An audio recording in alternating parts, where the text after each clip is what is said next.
Hello, good people. Hello, mathematicians.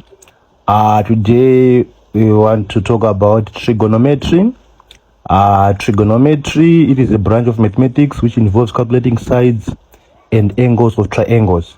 So I want to kick out our topic with Pythagoras Theorem, right? So Pythagoras Theorem, we're going to look at right-angled triangles. So if our right angle triangle here, so we have a right angle triangle here, and this side there's 90 degrees here, so this side is called hypotenuse. It is the longest side of a right angle triangle. Then these two other sides we have opposite and adjacent, but for now you can, let's say this side here is opposite, this side here is adjacent. These two sides, they can change depending with the side where the angle is. For example, on this case, angle will be at this side, so meaning to say this side here is opposite to the given angle. That is why it is called the opposite. Then the other side is the adjacent. So let's look at the conditions necessary for Pythagoras theorem. Condition number one, our shape is a right angle triangle. Condition number two, we are given two sides. So the formula is hypotenuse squared is equals to opposite squared plus adjacent squared. Some would say A squared D is equals to B squared D plus C squared. Okay, so we have a question here. We ask to find the value of X, and this shape right here is a right angle triangle, and we are given two sides. So we are going to use Pythagoras theorem because these conditions right here are the same that are on this shape. So we ask to find the value of what? The value of X.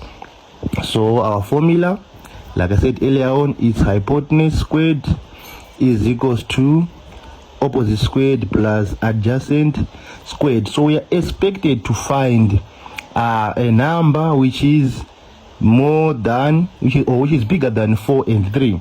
Okay, so we're going to say X squared is equals to, we're going to say 3 squared plus 4 plus 4 squared, which is X squared is equals to 9 plus 16. Then X squared, we get 25. Remember, we want to find X, so we are going to square both sides. So these two right here and this square root, they're going to cancel. So we're going to have root of what? Root of 25. So root of 25, X is equals to what? X is equals to 5. That's the value of X. Okay, so another question right here, 10, 8 and X.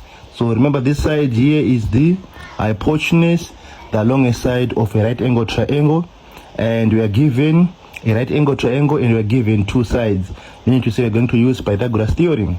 So our formula is hypotenuse squared is equals to opposite squared plus adjacent squared.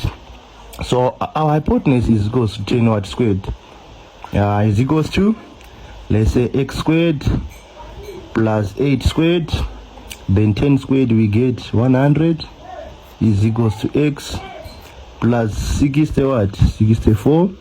Then 100, we want to find X here, so we're going to say 100 minus 64 is equals to X squared. 100 minus 64 we get 36 is equals to X squared.